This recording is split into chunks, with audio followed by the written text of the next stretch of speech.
বাংলাদেশে হিন্দুদের ওপর নির্যাতন, যেভাবে ইসকনের সন্ন্যাসী চিন্ময় কৃষ্ণ দাসকে গ্রেফতার করা হয়েছে, আইনি সহায়তা পর্যন্ত পাননি, তার মুক্তির দাবিতে এবার লন্ডনে বিক্ষোভ।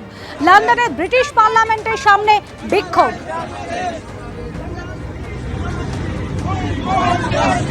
চিন্ময় কৃষ্ণ দাস ইসকনের সন্ন্যাসীকে অবিলম্বে মুক্তি দিতে হবে, তার মুক্তির দাবিতে লন্ডনেও বিক্ষোভ ছড়িয়ে পড়েছে। We want justice!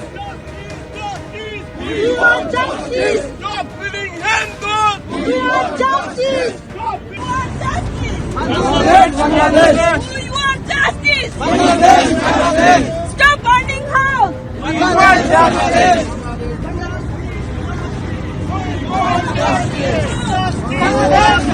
We want justice!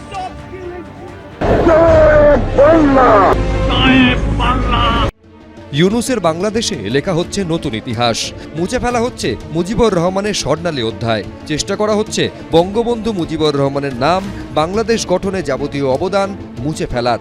এবার কি তার তোলা বিখ্যাত সেই স্লোগান জয় বাংলা, যা সামনে রেখে স্বাধীন বাংলাদেশের জন্য লড়াই করেছিলেন পূর্ব পাকিস্তানের লক্ষ লক্ষ তরুণ তরুণী, তাও মুছে দেওয়া হবে বাংলাদেশের বুক থেকে?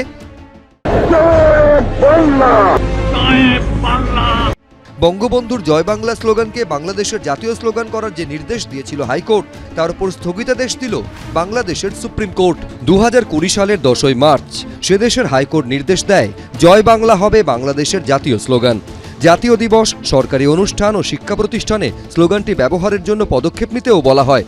গত অগাস্টে মোহাম্মদ ইউনুসের অন্তর্বর্তী সরকার দায়িত্ব নেওয়ার পর হাইকোর্টের এই নির্দেশকে চ্যালেঞ্জ করে সুপ্রিম কোর্টে দ্বারস্থ হয় বাংলাদেশ সরকার। সেই মামলাতেই এদিন জয় বাংলাকে বাংলাদেশের জাতীয় স্লোগান করার নির্দেশের ওপর স্থগিতাদেশ দিল বাংলাদেশের সুপ্রিম কোর্ট। তো এখন যদি তারা ইতিহাসকে ঠেলে ফেলে পিছিয়ে দেয়, মুছে দিতে চায়, সেটা বাংলাদেশের দায়িত্ব। তবে ওরা খুব ভুল করছে, যেটা এই মুহূর্তে বাংলাদেশ একের পর এক সিদ্ধান্ত নিচ্ছে। এপার বাংলায় মমতা বন্দ্যোপাধ্যায় এখন জয় বাংলা স্লোগান দেন। জয় বাংলা! জয় বাংলা! জয় বাংলা! জয় বাংলা!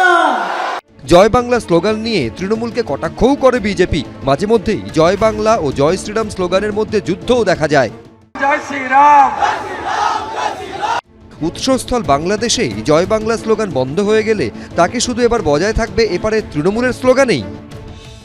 দেশটার নাম বাংলাদেশ, তার আবার সুপ্রিম কোর্ট। এভাবে মানুষের উপরে নিরবিচ্ছিন্ন অত্যাচার চলছে, সুপ্রিম কোর্টের কোনো ভূমিকা নেই। এখানে তৃণমূলের একজন বলছে 30% হিন্দু কেটে ভাসিয়ে দেব, আর ওপারে বাংলাদেশে বলছে যে এখানে বাংলাদেশকে পুরো হিন্দু শূন্য করে দেব। এবার এখানকার মানুষদের চিন্তা করতে হবে তারা কি করবেন। জয় বাংলা ব্যাপারটা একটা বাংলা, বাঙালি, বাংলা ভাষা, বাংলা সংস্কৃতি, বাংলা চেতনা, বাংলা ইতিহাসের সঙ্গে সম্পৃক্ত। ফলে কেউ যদি সেগুলোকে নিয়ে টানাটানি করতে চায়, তাহলে তাদের উদ্দেশ্য কি তারা বুঝে নেবে। এখন অন্য দেশের ব্যাপার, সুপ্রিম কোর্টের ব্যাপার, আমরা কোনো মন্তব্য করব না। মুজিবুর রহমানের মূর্তি ভাঙা হয়েছে। 32 নম্বর ধানমান্ডিতে বঙ্গবন্ধুর বাড়ি ভেঙে জ্বালিয়ে দিয়েছে উন্মত্ত জনতা। বাংলাদেশের টাকা, এমনকি পাঠ্যপুস্তক থেকেও মুজিবুর রহমানকে মুছে ফেলার প্রক্রিয়া শুরু করেছে ইউনুস সরকার। এবার টার্গেট মুজিবরের জয় বাংলা স্লোগান। এবিপি আনন্দ।